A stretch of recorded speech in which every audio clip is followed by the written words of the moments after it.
The gleaming spires of Nexus Station should have taken Zoe Harper's breath away. Instead, she was too busy trying not to suffocate in what the Galactic Council called standard atmosphere. Sure, it was technically breathable for humans, in the same way that gym socks were technically edible.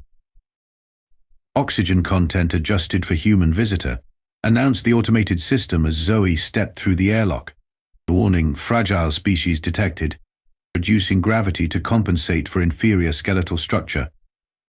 Oh, for Zoe caught herself floating upward, set gravity to station standard. I'm not made of glass. The Vi paused. Human override accepted. Please sign liability waiver. This was the glamorous life of humanity's newest diplomatic envoy to the Galactic Council, fighting with door computers and signing away her right to complain about crushed vertebrae. Zoe straightened her uniform, a sleek blue ensemble that Earth's united government spent millions developing to make humans look more advanced. As if fabric could hide the fact that humans were the cosmic equivalent of that kid who shows up to class halfway through the semester without reading any of the assigned material. The council chambers were a massive amphitheater where representatives from over 300 species conducted the business of running the galaxy.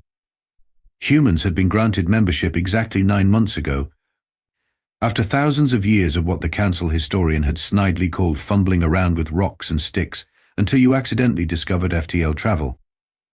Ah, the human arrives. The voice boomed across the chamber, silencing all other conversations. Wait, as expected from such an underdeveloped species. The speaker was impossible to miss, 9 feet tall with gleaming crimson scales and a crest that seemed to catch all available light. High Warlord Kraz'Thul of the Draconian Imperium, the self-proclaimed apex species of the galaxy and unofficial leader of the council. Actually, Zoe checked her watch. I'm 3 minutes early according to the council's own standardized time protocols. Kraz'Thul's crest flattened against his skull. The human wishes to lecture me on time? I was calculating stellar drift patterns when your ancestors were still discovering that fire is hot. A ripple of amusement passed through the chamber. The Vex delegation, blue-skinned telepaths who found everything humans did hilarious, actually started leaking luminescent tears of laughter. That's quite the accomplishment, Zoe replied, taking her assigned seat at the very back of the chamber.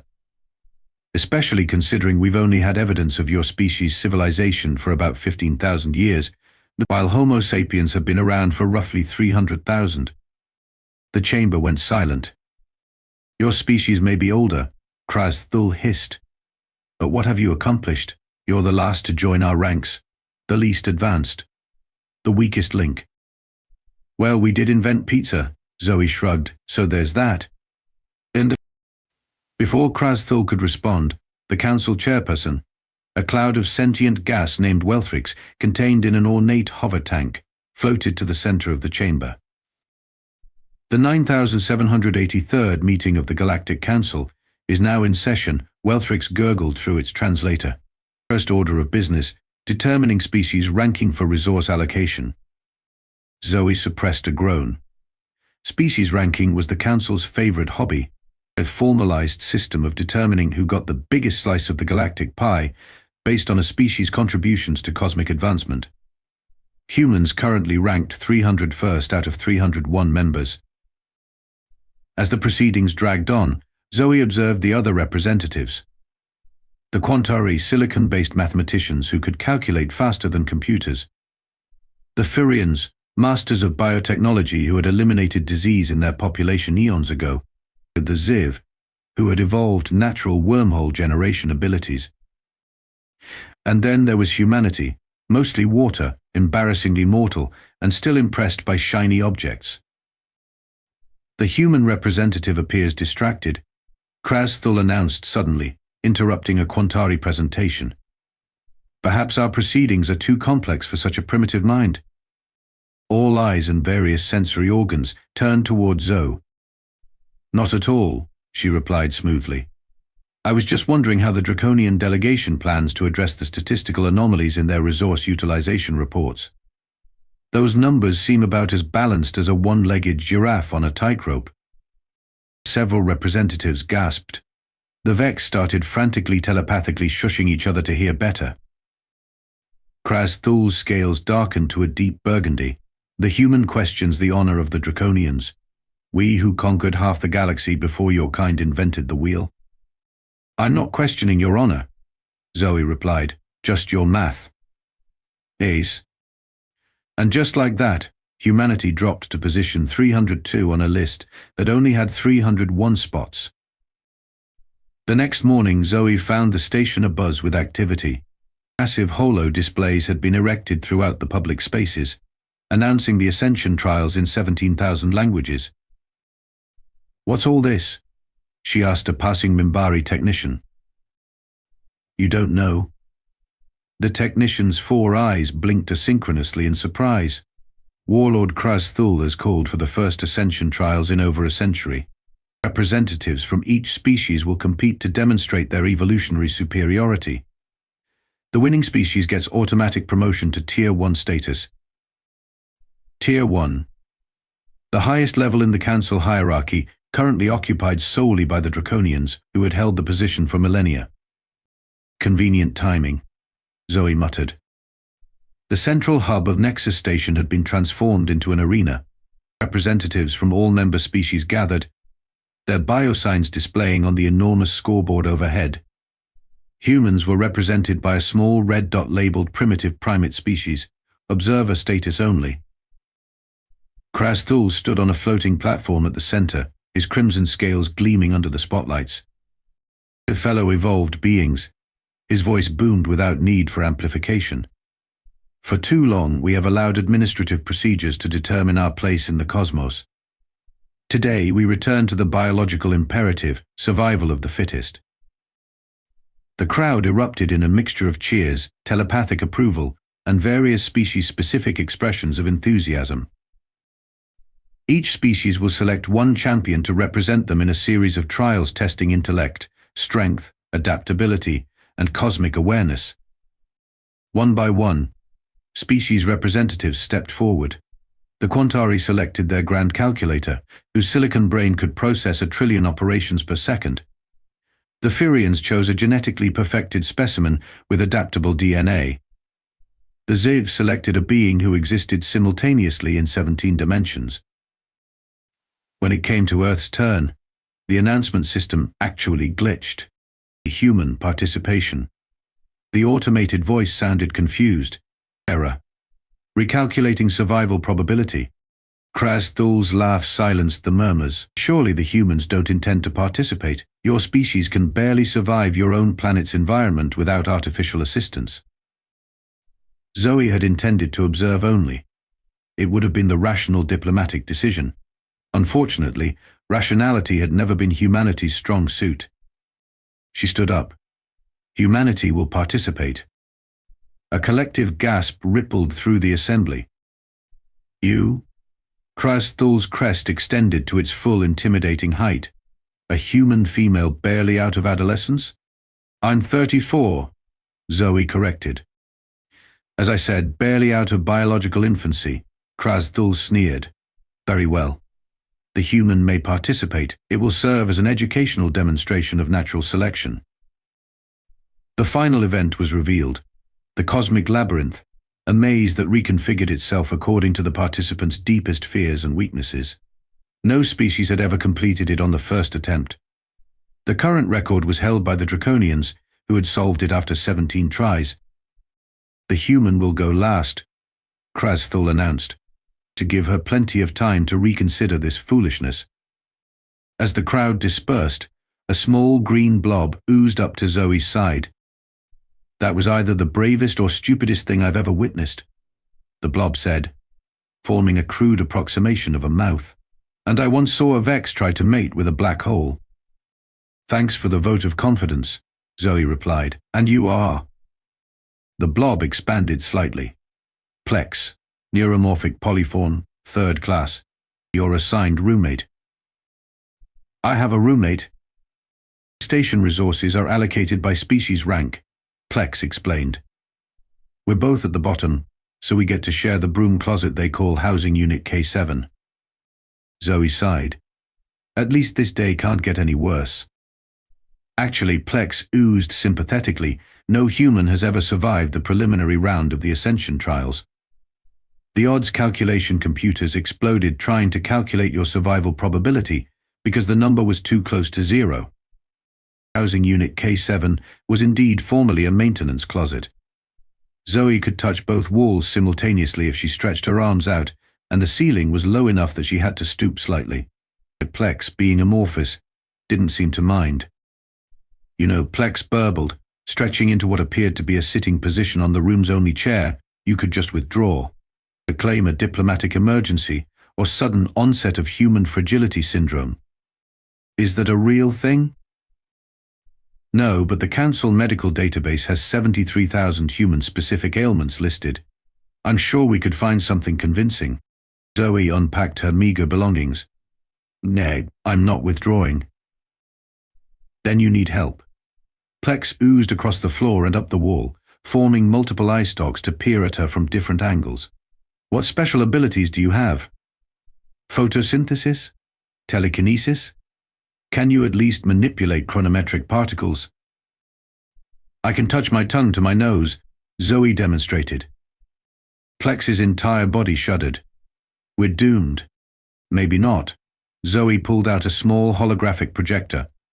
I did bring something that might help. The projector flickered to life, displaying an elderly Asian man with a perpetual scowl. Grandpa Chen, Zoe explained. Former trainer for Earth's Special Forces and my personal tormentor since I was 5 years old. The hologram crossed its arms. You signed up for what? After explaining the situation, Grandpa Chen's hologram went through what appeared to be all 5 stages of grief in rapid succession. First, of all the idiotic, reckless, he paused. Then sighed, well, you always were too stubborn for your own good, just like your mother. I need your help, Grandpa. Zoe said, what would you do in this situation? I wouldn't have gotten into it in the first place. Besides that, did he? The hologram paced within its limited projection space. You remember what I always taught you? Zoe nodded. When outmatched, change the game. Exactly. These aliens, they're expecting you to compete on their terms, using their understanding of the universe. Rex, who had been listening with increasing alarm, interjected, that's literally how competitions work. You can't just decide to play chess when everyone else is playing quantum particle manipulation. Actually, Zoe smiled for the first time since arriving. That's exactly what humans do best. Over the next day, while other species champions underwent complex biomechanical upgrades or meditated in higher dimensions, Zoe trained in her tiny room. Grandpa Chen's hologram barked instructions as she cycled through exercises that looked more like interpretive dance than preparation for a cosmic competition. Everyone's betting against you, Plex informed her cheerfully after returning from the station's commerce center. I could get 10 million credits if you actually survived the first trial. Did you bet on me? Zoe asked, upside down in a handstand. I diversified my portfolio, Plex admitted, which Zoe correctly interpreted as absolutely not. The night before the competition, Zoe couldn't sleep. She found herself wandering the station's observation deck, staring out at the swirling galactic arm visible through the massive viewport. Contemplating your insignificance? The familiar booming voice of Kraz'Thul made her jump. Just admiring the view, she replied. The Draconian moved to stand beside her, his massive frame dwarfing hers. In the reflected starlight, his scales shimmered with an almost hypnotic pattern. You know, human, you could withdraw. There would be no shame. Wouldn't there? Kraz'Thul's crest rippled slightly. Your species is young, barely spacefaring. No one expects you to compete with civilizations millions of years your senior. Then why do I sense you're worried? For a moment, the warlord was silent. Then he laughed, a sound like grinding boulders. Worried? About a human. I've conquered star systems that would make your mind collapse under the weight of their complexity. And yet, Zoe said quietly, here you are, trying to convince me to quit. Kraz'Thul's eyes narrowed to glowing slits. I'm offering mercy, something my species is not known for. He turned to leave, his tail sweeping dramatically behind him. Sleep well, human. It may be your last peaceful rest. The arena was packed with spectators from across the galaxy. Some had traveled for months just to witness what many were calling the cosmic slaughter of humanity's hopes. The first challenge was revealed, the quantum puzzle, a three-dimensional structure that existed in multiple probable states simultaneously. The competitors had to resolve it into a single solution state. The Quantari representative went first, his silicon brain interfacing directly with the puzzle. He solved it in 3.7 seconds. A new record, the announcer declared, as the crowd roared. One by one, the species champions took their turns. Some succeeded brilliantly, others struggled but eventually completed the task. A few failed entirely, their minds unable to comprehend the probabilistic nature of the challenge. When Zoe's turn came, a hush fell over the arena. A human participant, "Please approach," the system announced, sounding oddly apologetic. The puzzle hung in the air before her, a writhing mass of light and possibility, constantly shifting between forms. According to the rules, she couldn't touch it directly, she had to resolve it through pure thought. "Time begins now," the system announced. Zoe stared at the puzzle. Then, to everyone's confusion, she sat down cross-legged on the floor, closed her eyes, and began to hum. "Is this some form of human ritual?" The announcer asked uncertainly. "No," Kraz'Thul's voice cut through the murmurs, "it's called giving up." But Zoe wasn't giving up. She was remembering Grandpa Chen's most important lesson. The universe doesn't care what you know. It cares what you do. She opened her eyes and looked at the puzzle, not as a quantum problem, but as a pattern. The shifting wasn't random. It was responsive. Each time her attention focused on one area, other areas responded in kind. It wasn't a test of quantum mathematics. It was a test of perception. Zoe took a deep breath and unfocused her eyes, letting her perception blur. The pattern became clearer, not individual states but flows of probability. And then she saw it. The path. She raised her hand and traced a simple pattern in the air. The puzzle shuddered, then collapsed into a perfect stellated dodecahedron. Time stopped. 1.2 seconds. The arena went deadly silent.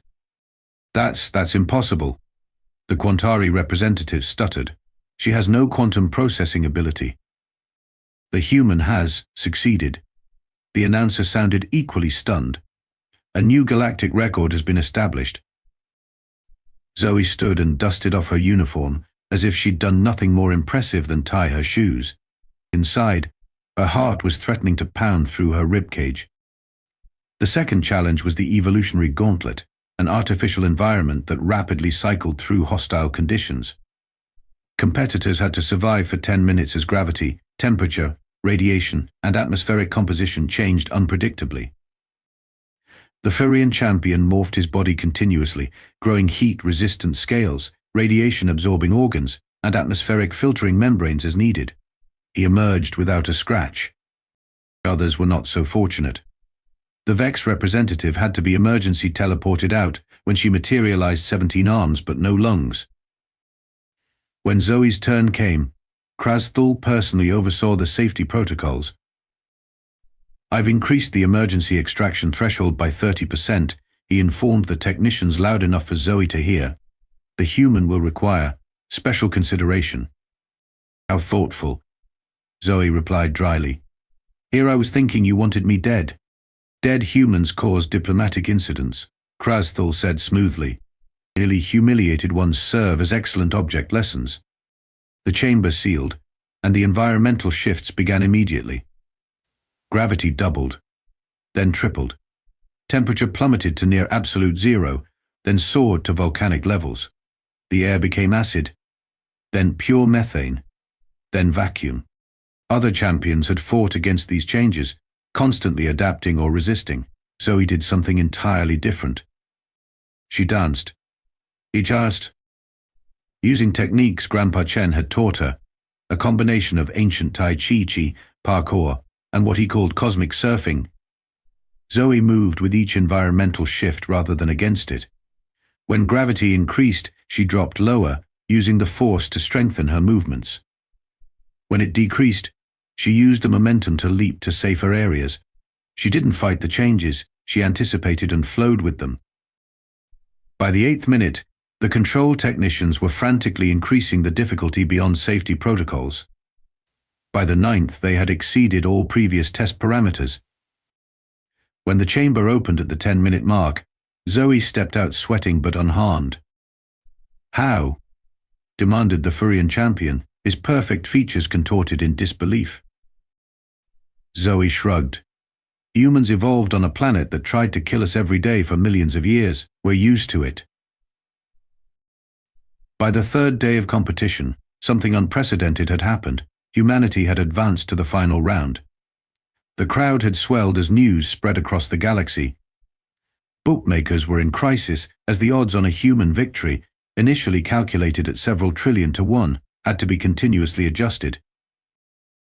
"This can't be happening." Kraz'Thul raged in the control room, smashing a display panel with his tail. "She's cheating. She must be. We've scanned her 17 times," a nervous technician reported. "She has no technological enhancements, no genetic modifications, not even performance-enhancing substances. Then how is she doing this?" The technician's 4 eyes blinked nervously. "According to our analysis, creativity." "What?" "She's not solving the problems the way they're designed to be solved. She's finding alternative approaches within the rules." Kraz'Thul's scales turned almost black with fury. "To modify the final challenge. Make it impossible." "Sir, the cosmic labyrinth is designed to adapt to the competitor. It's already calibrated to exploit her weaknesses. Then recalibrate it. Make it exploit the weaknesses of her entire species." Down in the preparation area, Zoe was getting a surprisingly encouraging pep talk from Plex, who had morphed into a reasonable facsimile of a human coach, complete with a whistle and clipboard. "You've already made history," the blob declared. "No human has ever made it to the final round. You could withdraw now and still be considered a hero. After coming this far?" Zoe stretched her sore muscles. "Not a chance." "I bet everything I own on you," Plex admitted. "After you survived the quantum puzzle, the odds were too good to pass up." "I thought you diversified your portfolio." "I diversified it right into the human victory category." Plex rippled with excitement. "If you win, I'll be promoted from 3rd class to 1st class neuromorphic status. I could become a Delandian blob instead of plain protoplasm." The announcement came for all finalists to report to the arena.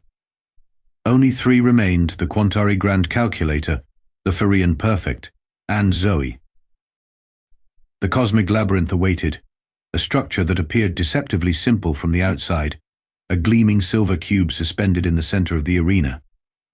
But inside, it continuously reconfigured itself according to the participants' deepest fears and weaknesses. The Quantari went first. The cube's exterior became transparent, allowing the audience to watch his progress. For him, the labyrinth became a cascade of impossible mathematical paradoxes. After 47 minutes of increasing distress, he emerged, his silicon brain smoking slightly. "The Quantari representative has completed the challenge," the announcer declared. "Time 47 minutes, 12 seconds. The Furian entered next, his labyrinth filled with evolutionary dead ends and biological impossibilities. He morphed continuously, growing more desperate with each transformation. After 52 minutes, he finally found the exit, his perfect form noticeably degraded. "The Furian representative has completed the challenge. Time 52 minutes, 33 seconds. Then it was Zoe's turn. Final competitor, human. The announcer's voice had lost its earlier dismissive tone. "You may begin when ready."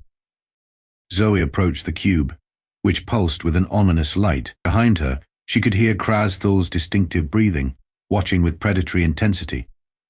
"One moment," she called. She turned to face the audience. "I'd like to request that my progress not be displayed publicly." A murmur ran through the crowd. "Afraid to have your failure witnessed?" Kraz'Thul called out.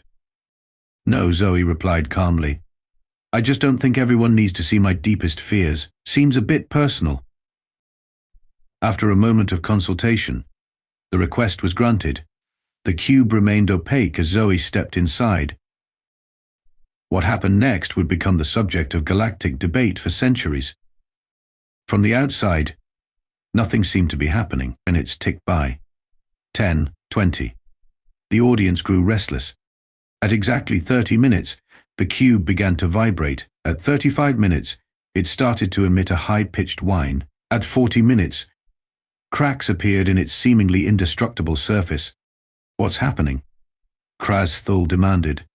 Unknown, the technicians replied, frantically checking readings.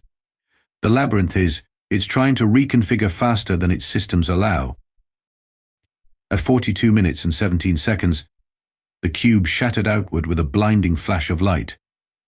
When the glow faded, Zoe stood calmly in the center of the debris, dusting fragments of dimensional material from her shoulders. Exit found, she announced. I think I broke your maze. Sorry about that. Impossible. Kraz'Thul's roar shook the arena as he leapt from his observation platform to confront Zoe.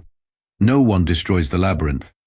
It's designed to be inescapable, except through the proper solution. I guess I missed that part of the instructions, Zoe replied. The warlord's crest extended to its full terrifying height. What did you do, human? I introduced a paradox, Zoe explained, as casually as if discussing the weather. The labyrinth adapts to exploit your fears and weaknesses, right? So I decided my greatest fear was a poorly designed puzzle that wasn't challenging enough. The more it tried to become easier to solve, the more I feared it wasn't difficult enough. It created quite the feedback loop. The crowd had gone completely silent, every species trying to process what they'd just witnessed. The human. The announcer's voice wavered. The human representative has completed the challenge in 42 minutes and 17 seconds. This is a new galactic record. One by one, representatives from across the galaxy stood. The Quantari first, their crystalline forms glinting as they performed a gesture of highest respect. The Vex followed, their telepathic approval washing over the arena like a warm wave. Even the Firians, notorious for their genetic supremacist views, acknowledged the achievement with a solemn nod. Under the ancient protocols, the council chairperson Welthrix bubbled forward. Humanity has earned Tier 1 status effective immediately. No. Kraz'Thul's tail lashed furiously. This was trickery. Deception. The human didn't solve the labyrinth. She destroyed it. Thinking outside the box by destroying the box, Zoe shrugged. Seems like a legitimate solution to me. The protocols are clear. Welthrix continued. The species that completes the trials in the best time achieves Tier 1 status. Humanity has done so. I demand a review. Kraz'Thul was practically incandescent with rage by the ancient rite of challenge. Actually interrupted a small green blob that had somehow appeared beside Zoe, according to Council Bylaw 7293B, subsection 42, paragraph 17. A species' performance in the Ascension trials can only be contested if evidence of external technological assistance is found. All eyes turned to Plex, who had somehow acquired a formal legal vestment. And who, Kraz'Thul hissed, are you to quote council bylaws at me? Plex, neuromorphic polyform, first class, the blob rippled proudly. Recently promoted to senior legal counsel for the Human Diplomatic Corps. That's not possible. Your status was, it's updated approximately 43 minutes ago. Plex finished smoothly. Amazing what winning an impossible bet can do for one's career prospects. The ceremony that followed was broadcast to every inhabited world in the galaxy. Humanity, the last to join the Council, had become the second species ever to achieve Tier 1 status. As Zoe accepted the ceremonial scepter of Ascension, she could feel Kraz'Thul's burning gaze from across the chamber. The Draconian Warlord's position was secure. For now, but for the first time in millennia, he would have to share power. A word of wisdom for the newest Tier 1 species? Welthrix asked, floating beside her as the ceremony concluded. Zoe glanced at the shattered remains of the cosmic labyrinth being cleared away by maintenance drones. Sometimes the best way to solve a problem isn't to follow the existing path, she said. Sometimes you have to make your own. 3 months later, enrollment in human diplomatic academies had increased by 7,000% across the galaxy. Nexus Station had been redesigned to include a permanent human embassy in the central hub, directly across from the Draconian delegation. And Zoe Harper had been promoted to senior ambassador with a new, much larger office. Kraz'Thul, scheduled to deliver the traditional congratulatory address to the new Tier 1 species, approached her office with visible reluctance. Ambassador Harper, he intoned formally as he entered. High Warlord, Zoe nodded. Thank you for coming. I am required by protocol to ask, how did you really defeat the labyrinth? No technological scan has revealed your method. Shint. Zoe smiled. I told you. I paradoxed it to death. The Draconian's eyes narrowed. No species has ever considered such an approach. That's the thing about humans. Zoe leaned forward. We don't just think outside the box. Sometimes we set the box on fire and dance in the ashes. For the first time, something like genuine respect flickered in Kraz'Thul's reptilian eyes. Perhaps, he said slowly, there is more to learn from your kind than I anticipated. There's a human saying, Zoe replied, us to arrive, first to adapt. We may be new to the galactic community, but we've been surviving against the odds since we first crawled out of the primordial soup. As Kraz'Thul departed, Plex oozed out from behind a decorative plant. You know, the blob mused, they're already telling stories about you across 17 star systems. The human who broke the unbreakable. Just doing my job, Zoe said, propping her feet up on her new desk and grinning. Humanity's specialized evolutionary trait, making the impossible look easy. Somewhere in the depths of space, as news of humanity's ascension spread, other species began to reconsider their assessment of the strange bipeds from the third planet around an unremarkable yellow star. They were not just the last to join, they were now the ones to watch. Humanity had arrived on the galactic stage, and they had arrived with style,